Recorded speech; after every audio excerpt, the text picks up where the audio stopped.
ओम शांति, ओम शांति, ओम शांति। आज बाबा कह रहे हैं, मीठे बच्चे, तुम्हारा एक एक बोल बहुत मीठा और फर्स्ट क्लास होना चाहिए। बाबा दो शब्द यूज किया, मीठा भी और फर्स्ट क्लास। क्यों बोलता है ऐसा? क्योंकि बोलते ना लोग भक्ति मार्ग में भी कि मीठा छुरी है, मतलब मीठा बोलता जरूर है लेकिन बहुत कड़ा शब्द। तो इसलिए हम लोगों को मीठा भी बोलना है, तो फर्स्ट क्लास शब्द जो वरदानी बोल है वही बोलना है सबके लिए।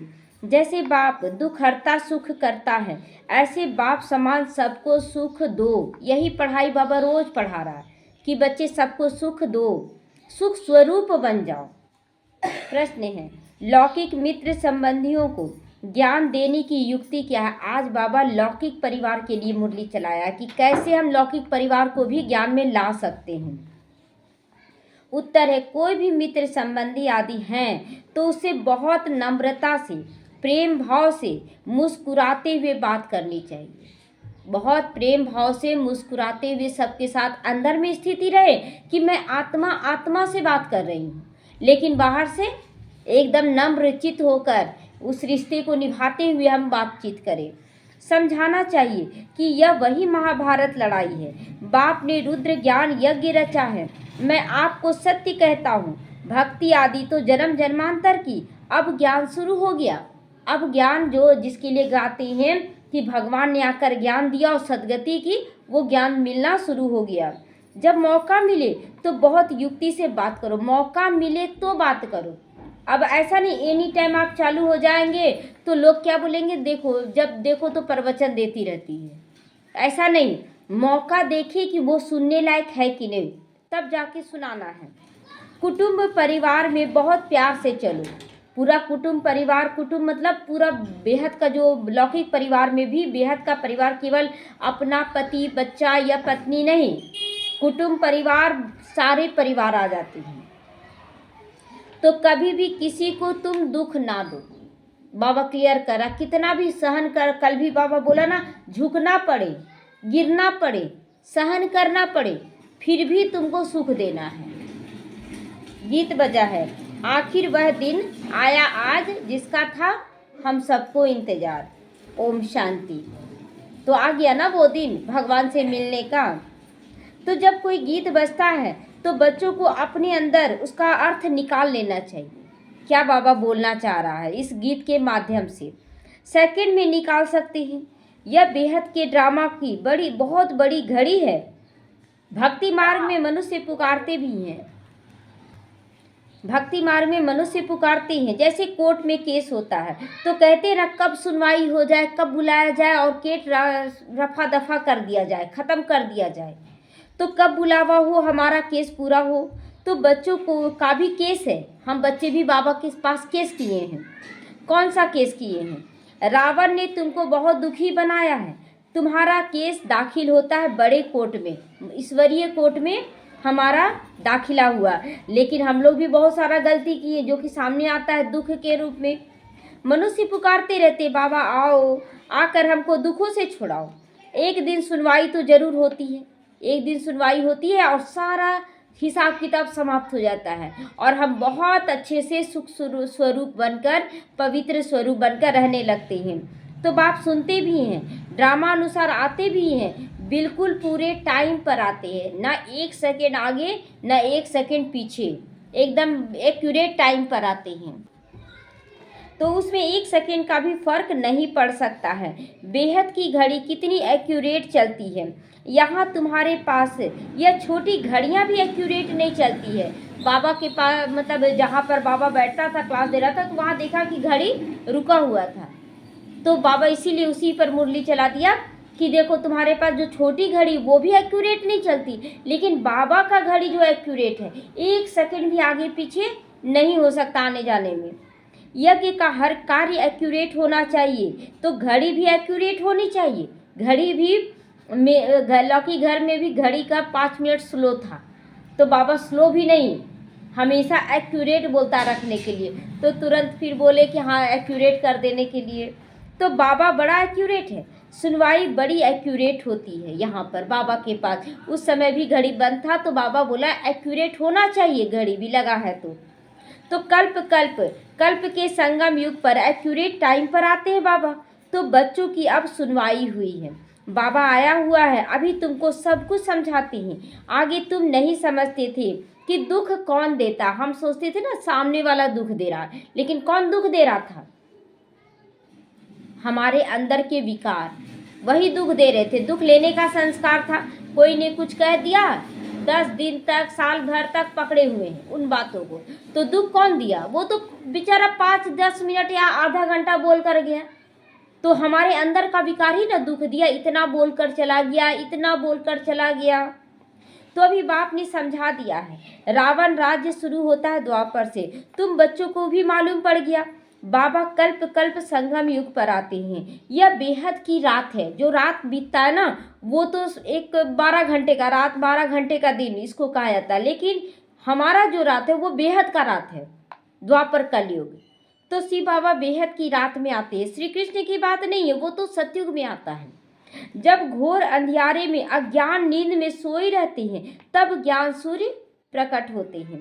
बच्चों को दिन में ले जाने के लिए कहते हैं, बच्चे मुझे याद करो क्योंकि पति से पावन बनना है। तो जितना हम सूर्य को याद करेंगे हमारे अंदर का कचरा जलकर भस्म हो जाएगा। तो बाप ही पतित पावन है, वह जब आए तब सुनवाई हो। जब यहाँ आएंगे तभी सुनवाई होगा, परमधाम में रहेंगे तो सुनवाई थोड़ी होगा।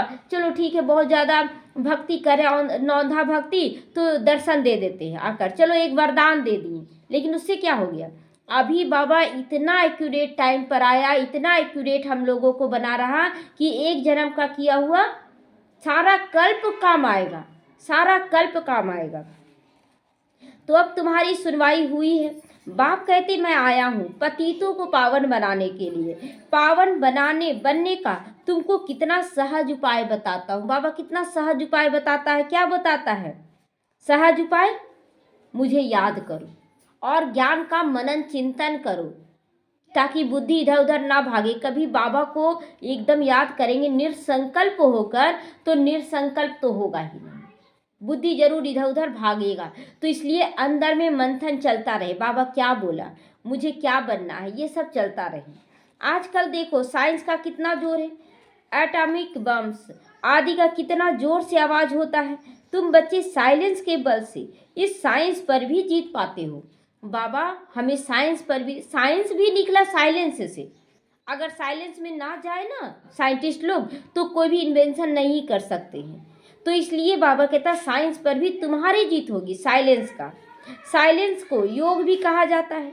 आत्मा बाप को याद करती है अंदर में, बाबा आप आओ तो हम शांति धाम में जाकर निवास करें।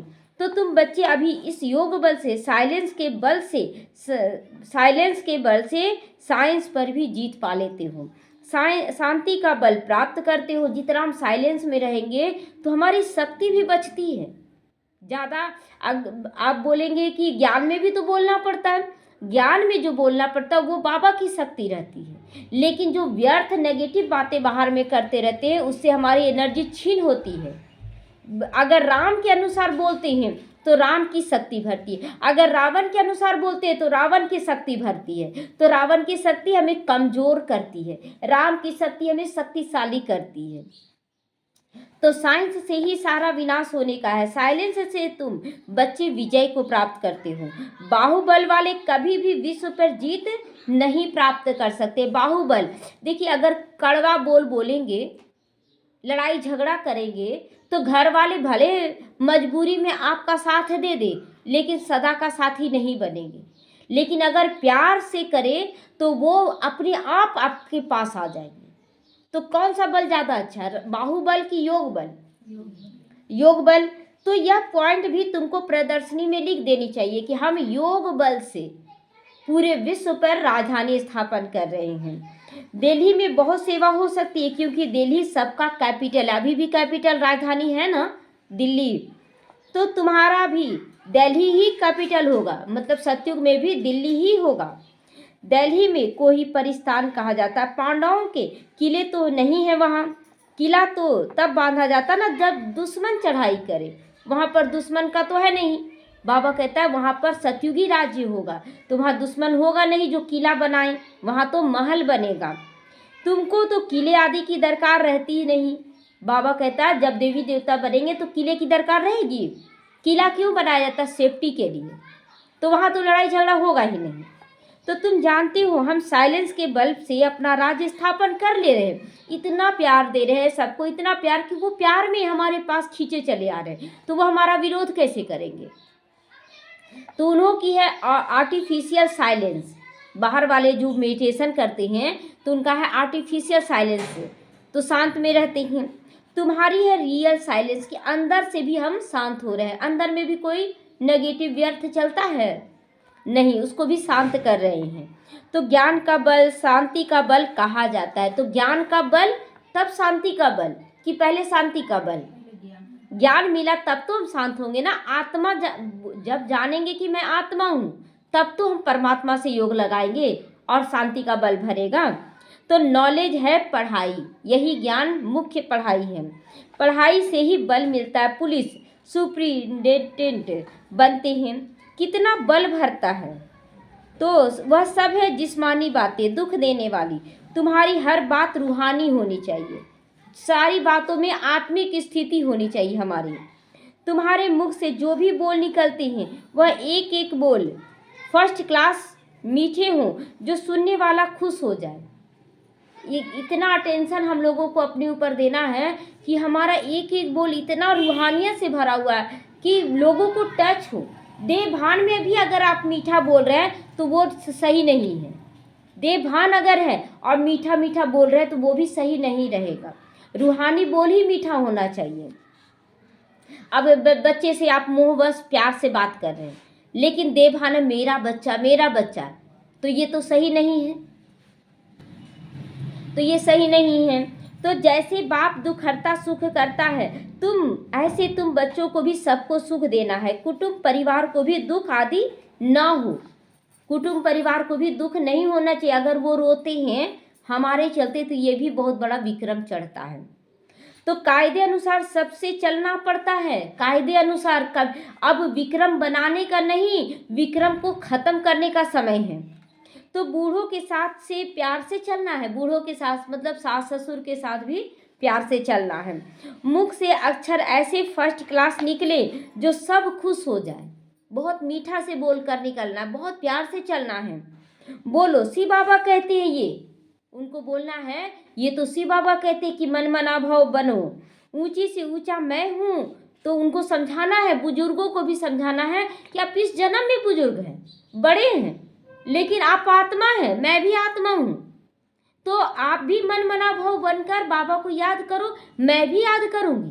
तो बड़े प्यार से बुजुर्गों को समझाना है, क्योंकि देवभान पक्का रहता है ना बुजुर्गों में। तो मुझे याद करने से तुम्हारे विक्रम भी विनाश होंगे। उनको भी समझाना है कि ये भी देवभान है कि अगर आप सास समझ रहे हैं, बहू समझ रहे हैं, तो आप बांध रहे हैं, तो ये आपके ऊपर विक्रम चढ़ रहा है। मानते हम कर दे रहे हैं, लेकिन मेरा स्थिति रूहानी है तो विक्रम चढ़ रहा है। तो बहुत प्यार से बात करनी चाहिए। ये नहीं मेरी सास ऐसी है, मेरा पति ऐसा है, ये सब रटना नहीं है। समझो कोई बड़ा भाई हो तो बोलो दादा जी शिव बाबा कहते हैं मुझे याद करो। बड़ा भाई को भी दादा कहा जाता है ना सिंधी भाषा या बंगाली में। तो बोलना है दादाजी मैं ये शिव बाबा का श्रीमत है, हम उस पर चलते हैं। शिव बाबा जिसको रुद्र भी कहते हैं, वही ज्ञान रुद्र रचते हैं। श्री कृष्ण ज्ञान यज्ञ अक्षर नहीं सुनेंगे। श्री कृष्ण यज्ञ क्यों रचेगा, वो तो प्रिंस बन चुका है।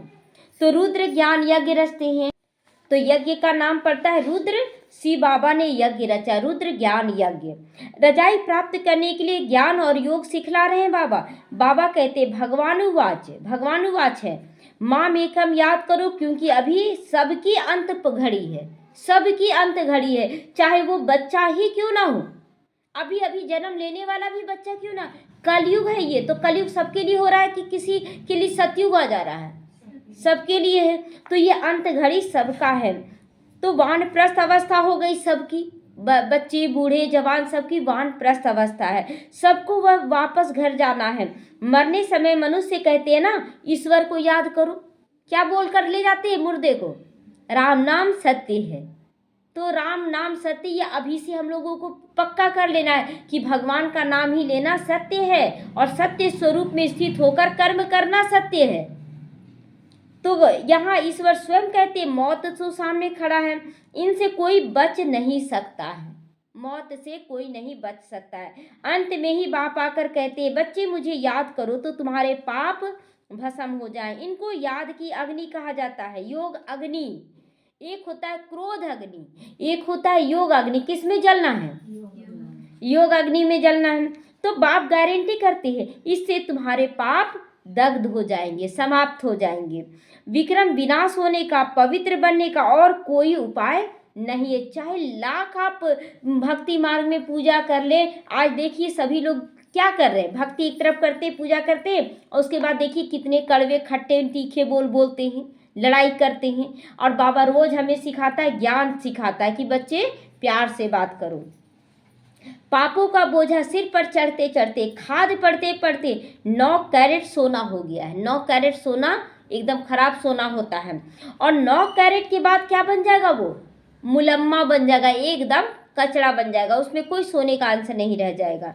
अभी लेकिन फिर 24 कैरेट का कैसे बने, इसका पुरुषार्थ करना है। आत्मा प्योर कैसे बने? प्योर आत्मा को जेवर भी प्योर बनेगा। पहले का सोना का जेवर और अभी के सोने का जेवर कैसा बनता है? कितना अभी का सोना एकदम कड़ा होता है, हिलने से भी ना हिले, मुड़ने से भी ना मुड़े, और पहले का सोना एकदम सॉफ्ट होता था। तो कोई मित्र संबंधी आदि हैं तो उनसे बहुत नम्रता से, प्रेम भाव से, मुस्कुराते हुए बात करनी चाहिए, समझाना चाहिए। यह तो वही महाभारत लड़ाई लगी हुई है, घर घर में अभी महाभारत हो रहा है। कोई भी रिश्ता सुरक्षित नहीं रहा, अभी सब एक दूसरे के साथ लड़ाई कर रहे हैं। तो यह रुद्र ज्ञान यज्ञ में सब कुछ स्वाहा होना ही है। बाप द्वारा हमको सृष्टि के आदि मध्य अंत का सारा नॉलेज मिल रहा है। आदि माना सतयुग, त्रेता, द्वापर, कलयुग, मध्य और अंत है ये संगम युग। तो सारा नॉलेज मिल रहा है। और कहाँ भी ये नॉलेज मिल सकता है? ये नॉलेज कहीं नहीं मिल सकता है। तो मैं आपको सत्य कहता हूँ, यह भक्ति आदि तो जन्म जन्मांतर की। क्या हुआ? अब देखिए ज्ञान शुरू होता है, भक्ति है रात, ज्ञान है दिन। तो भक्ति में भटकना होता है, आज इस मंदिर में जाओ, कल इस तीर्थ करने जाओ, इस साधु के पास जाओ, और ज्ञान में स्थिर हो गए। और इसी समय का गायन है, मन चंगा तो कठौत में गंगा। हम लोग एक जगह स्थिर, इसी के लिए गायन है कि गणेश जी शिव पार्वती का चक्र लगाकर प्रथम पूज्य बन गए। सब इसी समय का चक्र है। और भक्ति मार्ग का निशानी है कार्तिकेय, जो मोर दिखाते हैं कि मैं तो मोर से पूरा चारों तरफ चक्र लगा लूँगा। लेकिन प्राप्ति किसको हुआ? गणेश जी को हुआ। तो इसीलिए हम लोग को कार्तिकेय नहीं बनना है। तो सतयुग में भक्ति शुरू होती नहीं, ऐसे ऐसे युक्ति से बात करनी चाहिए। जब कोई मौका मिले तो तीर जरूर मारना चाहिए, सबको तीर जरूर लगाना चाहिए। तो समय और मौका देखा जाता है। ज्ञान देने की बड़ी युक्ति चाहिए। बाप युक्तियाँ तो सबके लिए बताते रहते हैं, सबको युक्ति बताते हैं। पवित्रता तो बड़ी अच्छी है। यह लक्ष्मी नारायण हमारे बड़े पूज्य है ना, लक्ष्मी नारायण बहुत पूज्य है। देखते हैं उसका कैसा मंदिर बनता है, कितना सजा हुआ रहता है। लक्ष्मी नारायण का मूर्ति जहाँ भी है साधारण रूप से नहीं रहता है कि केवल एक कपड़ा पहना दिया, उनको जेवर से भी सजाया जाता है लक्ष्मी नारायण को। पूज्य पावन, फिर पुजारी पतित बन गए। पूज्य पावन थे कृष्ण की आत्मा, और पतित बन जाते हैं, पुजारी बन जाते हैं द्वापर से। तो पावन को ही पतित बैठ पूजा करे, यह तो शोभता नहीं। अब पावन की पतित पूजा बैठ कर करे, ये शोभता नहीं। तो कई तो पतित से दूर भागते हैं। वल्लभचारी कभी पाँव को छूने नहीं देते। वल्लभचारी वैष्णव जो थे ना, तो वो लोग बहुत दूर में रहते थे, कभी भिखारियों के सामने पैर नहीं छूने देते थे, ना ही खान पान खाते थे वैसा कुछ भी। तो बाबा कहता है कि वैष्णव जो रहते हैं ना, पक्के वैष्णव, वो बहुत नियम कायदे से चलते हैं, समझते हैं ये छीछी मनुष्य है। मंदिरों में भी हमेशा ब्राह्मण को ही मूर्ति छूने का अलाव होता है। सब जगह देखते हैं दरवाजे पास सभी भक्त लेकर जाते हैं थाली, और ब्राह्मण पूजा करके फिर थाली देते, छूने का अलाव नहीं होता है मूर्तियों को। शूद्र मनुष्य अंदर जाकर छू ना सके, वहाँ ब्राह्मण लोग ही उनको स्नान आदि कराते हैं और कोई को जाने नहीं देते। फर्क तो है ना। अब वे तो कुक वंशावली ब्राह्मण है, वो तो सब, वो भी तो भिखारी ही हैं, और वो लोग भले ब्राह्मण का ओहदा पा लिए कुक वंशावली बनकर, लेकिन वो भी भिखारी हैं। तो तुम हो मुख वंशावली सच्चे ब्राह्मण। सच्चे ब्राह्मण वो जो वल्लभचारी के थे, वो लोग गए थे ब्रह्मा कुमारी सेंटर में, और वहाँ पर खाए पिए भी थे और अच्छे से रहे थे, क्योंकि उनको महसूस हुआ था कि यहाँ का पवित्रता बहुत अच्छा है। तो तुम उन ब्राह्मणों को भी अच्छा समझा सकते हो। ब्राह्मण दो प्रकार के होते हैं, एक तो है प्रजापिता ब्रह्मा के मुख वंशावली, और दूसरे है कुक वंशावली। कौन सा श्रेष्ठ है, कुक की मुख? मुख वंशावली है ना। कुक वंशावली विकारों से पैदाइश है, और मुख वंशावली ज्ञान द्वारा पैदाइश है। तो ब्रह्मा के मुख वंशावली ब्राह्मण है, ऊंचे से ऊंचा चोटी, यज्ञ रचते भी हैं, तो भी ब्राह्मणों को ही मुकर्रर किया जाता है, शूद्रों को नहीं। तो इसी से ना शूद्र और ब्राह्मण बढ़ गए। यहाँ पर सूक्ष्मता बताया जा रहा, आत्मा का स्थिति बताया जा रहा है, और द्वापर से शूद्र और ब्राह्मण बढ़ जाएंगे स्थूल रूप से। तो यह फिर है ज्ञान यज्ञ। ब्राह्मणों को ज्ञान मिलता है, फिर वही देवता बनते हैं। जो अभी ब्राह्मण हम ज्ञान ले रहे हैं, वही हम देवता बन जाएंगे। वर्ण पर समझाए गए हैं। जो सर्विसिबल बच्चे होंगे उन्हें सेवा का सदैव शौक रहेगा। कहाँ जाकर हम सेवा करें, कितनी आत्माओं को ज्ञान दें। तो कहाँ प्रदर्शनी होगी तो झट सेवा पर भागेंगे। हम जाकर ऐसी ऐसी पॉइंट समझाएं। प्रदर्शनी में तो प्रजा बनने का विहंग मार्ग है। प्रदर्शनी में बहुत लोग आते ना देखने के लिए कि क्या लगा है, चलो मेला देखने। उस समय बहुत ज़्यादा सेवाएं होता, कितनी आत्माओं को संदेश पड़ जाता है। तो आप वही ढेर के ढेर आ जाते हैं।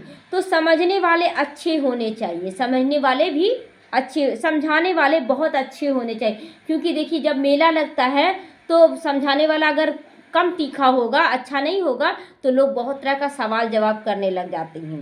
अगर कोई ने पूरा नहीं समझाया तो कहेंगे बीके के पास यही ज्ञान है, इससे अच्छा तो देखिए वो ज्ञान दे रहा, वो ज्ञान दे रहा, हजारों नाम लेने लगेंगे। तो डिसर्विस हो जाती है। प्रदर्शनी में ऐसा चुस्त हो जो समझाने वाले गाइड को देखता रहे, गाइड्स को देखता रहे।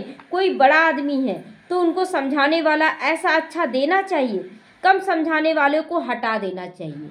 जो कम समझाने वाले हैं उसको बाबा क्लियर करता है, क्योंकि वो डिसर्विस हो जाता है, इसलिए हटा देना चाहिए। सुपरवाइज करने पर एक अच्छा होना चाहिए, करने पर एक अच्छा होना चाहिए। तुमको तो महात्माओं को भी बुलाना है, तुम सिर्फ बतलाते हो कि बाबा ऐसे कहती हैं। वह ऊंची से ऊंचा भगवान है, वही रचयिता बाप है। ये सारा परिचय वहाँ देना, हम लोगों को बाबा पर ही समझाना है। बाबा कौन है, हम लोग भी उनको मानते हैं, आप भी उनको मानते हैं, लेकिन क्या है अंतर दोनों में, ये समझाना। हम लोग भी धारण कर रहे हैं, केवल बता नहीं रहे हैं। बाकी सब है उनकी रचना। बाबा से वर्षा मिलेगा, भाई भाई को वर्षा क्या देगा? वो तो कर्ज देगा या तो दया देगा, है ना। दया दृष्टि से चलो थोड़ा सा दे दिया, कर्ज नहीं भी दिया तो दया। लेकिन बाबा का जो है वो वर्षा होता है, वो मेरा अधिकार है। तो कोई भी सुख धाम का वर्षा दे नहीं सकता है, वर्षा देते हैं बाप। तो बाप का परिचय सब जगह देना है। सभी का सदगति करने वाला एक बाप है, उनको याद करना है। बाप खुद आकर गोल्डन एज बनाते हैं, सतयुगी दुनिया खुद आकर बना रहे हैं। ब्रह्मा तन से स्वर्ग स्थापन करते हैं। ब्रह्मा तन से कैसे स्थापन करें? ज्ञान योग धारणा सेवा देकर हम लोगों को। तो जैसे जैसे धारण कर रहे हैं, हमारी सूक्ष्म इंद्रियां भी विकारों से मुक्त हो रही हैं। शिव जयंती मनाते भी हैं, परंतु वह क्या करते हैं यह सब मनुष्य भूल जाते हैं। शिव बाबा ही आकर राजयोग सिखलाकर वर्षा देते हैं। 5000 वर्ष पहले भारत स्वर्ग था, लाखों वर्ष की बात ही नहीं है। यहाँ लाखों वर्ष की बात नहीं है। तिथि तारीख सब है, इनको कोई खंडन कर ना सके। तिथि तारीख को खंडन कोई, देखिए आज उषा दीदी है जो क्लियर करके पूरा समझा देती है कि हर धर्म का शास्त्र में कैसे लिखा हुआ है। ये 5000 साल का ही ड्रामा बना हुआ है। तो फिर लाखों वर्ष क्यों लोग कहते हैं? क्योंकि वो राज नहीं जानते। कोई पूछे कि बताओ हिसाब, तो बता ना सके तो लाखों वर्ष कह देते, ताकि लोग मूंझे रह जाए कि क्या जानकर करेंगे लाखों वर्ष का। तो नई दुनिया और पुरानी दुनिया आधा आधा होना चाहिए। वह सतयुगी दुनिया की आयु लाखों वर्ष कह देते हैं, कोई हिसाब तो रख नहीं सकते हैं लाखों वर्ष का। स्वास्तिका में देखो पूरा 4 भाग बटा हुआ है, पूरा 4 भाग है। 1250 वर्ष हर युग को बांटे हुए हैं 1250 वर्ष। हिसाब किया जाता है ना, वो लोग तो हिसाब तो जानते नहीं, इसीलिए कौड़ी तुल्य कहा जाता है उनको, कौड़ी तुल्य कहा जाता है उनका ज्ञान को। तो बाबा कहते हैं कौड़ी तुल्य है उनका ज्ञान। अब बाप हीरे तुल्य बनाते हैं, सब पतित है भगवान को याद करते हैं, उन्हों को भगवान आकर ज्ञान से गुलगुल बनाते हैं। तुम बच्चों को ज्ञान रत्नों से सजाते रहते हैं, फिर देखो तुम क्या से क्या बन जाते हो। कहाँ थे शूद्र और फिर कहाँ बन गए ब्राह्मण, और ब्राह्मण से फिर क्या बन जाएंगे देवी देवता। तो तुम्हारा एम ऑब्जेक्ट क्या है, लक्ष्मी नारायण बनना। तो भारत कितना सिरताज था सब भूल गए हैं। मुसलमानों आदि ने कितना सोमनाथ मंदिर से लूट कर मस्जिदों आदि में हीरे आदि जाकर लगा दिए हैं, मंदिर से लूटा और मस्जिद में लगा दिए। अभी उनका तो कोई वैल्यू भी नहीं कर सकता है। इतनी बड़ी बड़ी मनियाँ राजाओं के ताज में रहती थी, कोई तो करोड़ों की होती थी मनी भी, जो मस्तक में ताज पहनते थे द्वापर के राजा भी, वो कितना मतलब करोड़ों का हीरा लगा रहता था उसमें, कोई 5 करोड़ का भी हीरा लगाते थे। आजकल तो सब इमिटेशन निकल पड़ी है ना, मतलब नकली निकल पड़ा है। देखते आज नग जो निकला है आर्टिफिशियल चमक रहा है, लेकिन वो हीरा है, वो हीरा नहीं है। तो इस दुनिया में सब है आर्टिफिशियल, पाई पैसे का सुख, बाकी है दुख। इसीलिए बाबा कहते हैं, इसीलिए बाबा इसीलिए सन्यासी भी कहती है काग विष्टा के समान सुख है यहाँ पर। काग विष्टा के समान देखिए अभी आर्टिफिशियल चीज़ है, और सोना है, सोना जितना भी पहने उसका कलर जाएगा, और आर्टिफिशियल चीज़ पहने तुरंत थोड़ा सा पानी लगा तो कलर उतर गया। तो इसी के लिए बाबा कहता है सन्यासी कहता है यहाँ तो सुख काग विष्टा के समान है, अल्पकाल का सुख है, जो आज है कल खत्म हो जाता है। तो इसीलिए वो घर बार छोड़ते हैं, परंतु अब वह भी तमो प्रधान हो पड़े हैं। सन्यासियों की भी बात नहीं सोचनी है, क्योंकि सन्यासी भी क्या बन पड़े तमो प्रधान। इसीलिए देखते हैं जगह जगह पकड़ाया जा रहा ना, पकड़ा रहा है कि ये ऐसा विकारी था, देखने में तो ऐसा साधु था लेकिन कितना विकारी था, तो पकड़ा रहा। इसलिए उनके पिछाड़ी नहीं भागना। अब शहर में अंदर घुस पड़े हैं, परंतु अब किसको सुनाएं, राजा रानी तो है नहीं कि जाकर शिकायत करे, कोई भी राजा रानी नहीं है, कोई भी मानेगा भी नहीं, कहेंगे सबकी अपनी अपनी मत है, जो चाहे सो करो। सरकार भी नहीं मानेगा, क्योंकि साधु सन्यासियों से भी बहुत इनकम मिलता है सरकार को भी ना। तो संकल्प की सृष्टि है। अब तुम बच्चों को बाप गुप्त रीति पुरुषार्थ कराते कि बच्चे किसी में मत फंसो, अपना गुप्त पुरुषार्थ करो कि मुझे अपने अंदर को जगाना है, ज्ञान गुण शक्तियों से भरपूर होना है। तुम कितना सुख भोगते हो, दूसरे धर्म भी पिछाड़ी में जब वृद्धि को पाते हैं तब लड़ाइयाँ आदि खिटखिट होती हैं। पौना समय तो सुख में रहते हो, पौना समय माना 3/4 से ज़्यादा सुख, 3/4 तो परफेक्ट सुख रहता है। सतयुग, त्रेता और द्वापर युग परफेक्ट सुख रहेगा। इसीलिए बाप कहते हैं तुम्हारा देवी देवता धर्म बहुत सुख देने वाला है। तो आधा आधा तो नहीं हुआ कि सतयुग त्रेता में सुखी, द्वापर से दुखी नहीं, द्वापर युग भी बहुत सुखी, और द्वापर में जो पुण्य खाता हमारा जमा होगा उसका चलेगा कलयुग में भी। तो 3/4 से ज़्यादा हम सुखी रहेंगे। इसीलिए बाबा कहता सब कुछ यहाँ जमा करो। हम तुमको विश्व का मालिक बनाते हैं, और धर्म स्थापक कोई रजाई नहीं स्थापन करते, वह सदगति नहीं करती, आते हैं सिर्फ अपना धर्म स्थापन करने। इसलिए देखते हैं कितने थोड़े रहते हैं, और अभी बाबा आया तो सारी विश्व की आत्माओं से निकाला जा रहा है, आत्माओं में देवी देवता कुल की आत्माओं को निकाला जा रहा है। तो वह भी जब अंत में तमो प्रधान बन जाती हैं तो फिर बाप को आना पड़ता है सतो प्रधान बनाने के लिए। सारा धर्म स्थापक जो आया तो शुरुआत में वो लोग भी बहुत अच्छे से किए, लेकिन अभी सब तमो प्रधान बन गए। इसीलिए अब बाप को अब कोई आत्मा ऊपर में बची ही नहीं जिसको बाबा भेजे, तो इसीलिए अब बाबा को खुद आना पड़ा। तुम्हारे पास सैकड़ों मनुष्य आते हैं परंतु कुछ भी नहीं समझते। बहुत मनुष्य आते आए, बहुत अच्छा ज्ञान, बहुत अच्छा, समझे कुछ नहीं। बाबा को लिखते फलाना बहुत अच्छा समझ रहा है, बाबा बहुत अच्छा। बाबा कहते कुछ भी समझा नहीं है। सच में ऐसा होता है कि आते हैं लोग बहुत अच्छा अच्छा करके चले जाते, लेकिन पता कब पड़े कि वो अच्छा चला, जब वो ज्ञान में एक्यूरेट चलने लगेगा, सब कुछ ज्ञान योग धारणा सेवा में आने लगेगा, उसका समर्पण भाव जागृत हो जाएगा। अगर समझ जाए तो बाबा आया हुआ है तो विश्व का मालिक बना रहे हैं, तो बस उसी समय मस्ती चढ़ जाए उसको, हम कितना काम करें, कितना सेवा करें, कितना बाबा के यज्ञ में सब कुछ समर्पण करें। फौरन टिकट लेकर भागे माउंट आबू, उस समय फौरन टिकट लेकर माउंट आबू भागे। परंतु ब्राह्मणी की चिट्ठी तो जरूर लेनी पड़े ना, ऐसा ही नहीं भाग जाना है। तो ब्राह्मणी से टिकट लेना है कि हाँ जा रहे हैं बाप से मिलने के लिए। बाप को पहचान जाए तो मिलने बिगैर रह न सके, एकदम नशा चढ़ जाए, ऐसा बच्चा बाबा को चाहिए। जिन्हें नशा चढ़ा हुआ होगा उन्हें अंदर में बहुत खुशी होगी, उनकी बुद्धि मित्र संबंधियों में भटकेगी नहीं। बच्चे हैं, परिवार है, भटकेगा नहीं। कर्तव्य सारा करना है, प्रेम से भी चलना है, लेकिन बच्चे कैसे रहेंगे, छोड़कर चले जाएंगे, ये सब बाबा कहता है कि भटकेगा नहीं बुद्धि उन सब में। परंतु बहुतों की बुद्धि भटकती रहती है। गृहस्थ व्यवहार में रहते कमल फूल के समान पवित्र बनकर दिखाओ। गृहस्थ व्यवहार में भी रहना है और डिटैच भी रहना है कि मैं आत्मा हूँ, सामने वाली भी आत्मा है। और बाप की याद में रहना है बहुत सहज। जितना हो सके बाप को याद करते रहो। जैसे ऑफिस से छुट्टी लेते हैं वैसे धंधे से छुट्टी पाकर 1-2 दिन या याद की यात्रा में बैठ जाओ। अब बाबा क्या कह रहा है कि जैसे घूमने के लिए छुट्टी लेते हैं कि नहीं, मायके जाते हैं, ससुराल जाते हैं या कहीं घूमने जाते हैं, छुट्टी लेते हैं, तो बाबा कहता है ऐसे ही अपने काम से भी 1-2 दिन छुट्टी ले लो और निरंतर योग में बैठ जाओ। घड़ी घड़ी याद में बैठने के लिए अच्छा दिन व्रत रख लेता हूँ बाप को याद करने का। ऐसा सोचना है कि आज हमको केवल बाबा को याद करना है, कोई चीज़ नहीं देखना है। कितना जमा हो जाएगा उस दिन, अगर दिन भर बाबा को याद करते रह गए तो कितना जमा हो जाएगा। विक्रम भी विनाश होंगे, बाप की याद से ही शत्रु प्रधान बनना है। सारा दिन पूरा योग भट्टी के लिए दिया जा रहा बाबा, योग भट्टी के लिए। सोचते हैं ना ये काम, तो अब तो फंस जाते, फिर जाकर तमो प्रधान बनते, फिर आते फिर योग करते हैं। तो सारा दिन पूरा योग तो किसी का लग ना सके, माया विघ्न पर जरूर डालती है, फिर भी पुरुषार्थ करते करते विजय को प्राप्त जरूर करेंगे। दिन भर योग युक्त रह जाना है। तो बस आज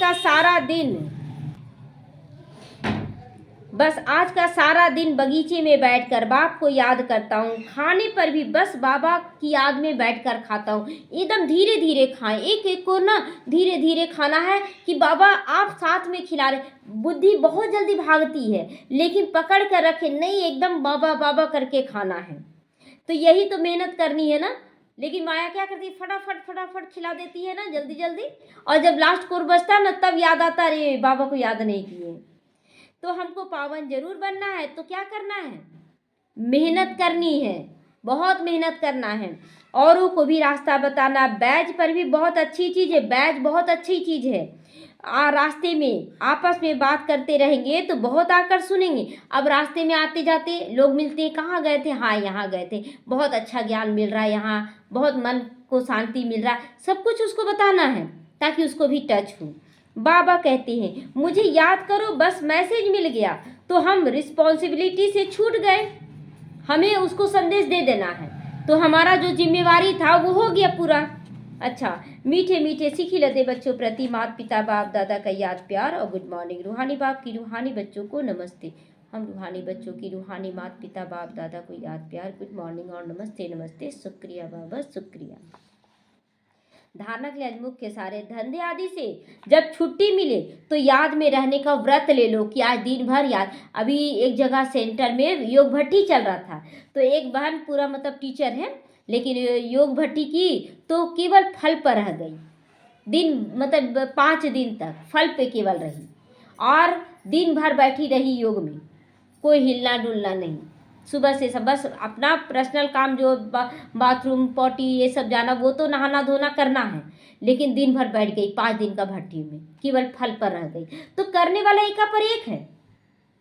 तो माया पर विजय प्राप्त करने के लिए याद की मेहनत करनी है, बहुत नम्रता से और प्रेम भाव से मुस्कुराते हुए मित्र संबंधियों की भी सेवा करनी है। उसमें बुद्धि को भटकाना नहीं है, मेरा बच्चा मेरा परिवार नहीं, बस करना है बहुत अच्छे से।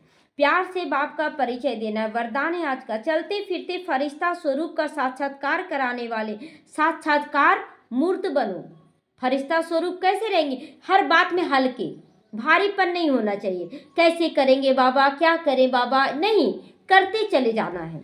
जैसे शुरू में चलते फिरते ब्रह्मा गुम होकर श्री कृष्ण दिखाई देते थे, इसी साक्षात्कार ने सब कुछ छुड़ा दिया ना सबको। बहुत बच्चे छोड़ छाड़ के आ गए कि कृष्ण मिल रहे हैं, कृष्ण की दुनिया में जा रहे हैं। तो ऐसे साक्षात्कार द्वारा अभी भी सेवा हो, अभी भी बाबा यही उम्मीद करा हम बच्चे साक्षात्कार मूर्त बन जाएं। जब साक्षात्कार से प्राप्ति होगी तो बनने के बिना नहीं रह सकेंगे। तो इसीलिए चलते फिरते फरिश्ता स्वरूप का साक्षात्कार कराओ।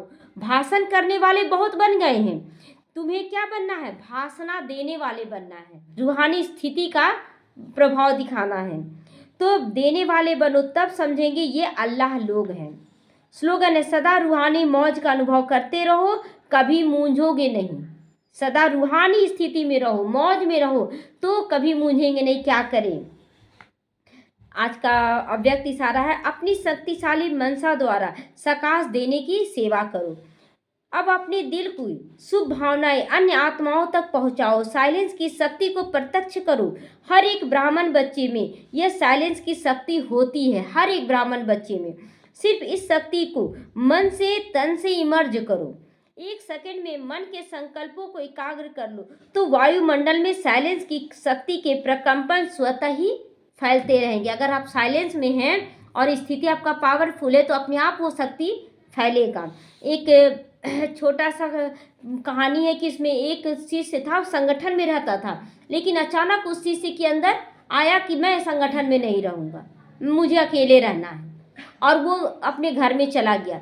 देखा गुरु कि 10 दिन 15 दिन तक नहीं आया, तो वो गया, बोला कि नहीं जाना चाहिए उससे मिलने के लिए। तो वो ठंड का समय था तो भट्ठी जलाया हुआ था और उसमें आग ताप रहा था, बहुत सारा लकड़ी जला हुआ था। तो जब गुरु गया तो आया, मजबूरी में ही गुरु का स्वागत किया, चलो यही हम नहीं जा रहे, तभी तो गुरु मेरे घर आए, तो खुश भी हुआ, लेकिन गुरु कुछ नहीं बोले, जाकर बैठ गए और आग तापने लगे। तापते हुए क्या कि एक लकड़ी को किनारा फेंक दिए, एक लकड़ी को, और उसके बाद देखे कि लकड़ी का आग बुझने लगा। कुछ नहीं बोले, एक लकड़ी को जो निकाले उसका आग बुझने लगा। उसके बाद आधा घंटा तक तापे तो एकदम उसका जो आग दिख रहा था वो भी समाप्त हो गया। अब वो लकड़ी फिर से क्या किए, आग में डाल दिए और उसके बाद निकलने लगे। दरवाजे पर जब उस शिष्य पहुंचा तो बोला कि गुरुजी आपने बिन कहे ही हमें सब कुछ समझा दिया कि अगर संगठन में रहते हैं तो अग्नि जो है वो सबको एक समान जलाती है, बहुत अच्छे से पावरफुल बनाती है। लेकिन जब आप संगठन से अकेले पड़ते हैं तो थोड़ी देर उसमें आग रहेगी लेकिन फिर बुझ जाएगी। इसलिए संगठन में रहकर, साइलेंस में रहकर सबके साथ निभाना भी है और अच्छे से अपने आप को पावरफुल भी बनाना है। ओम शांति।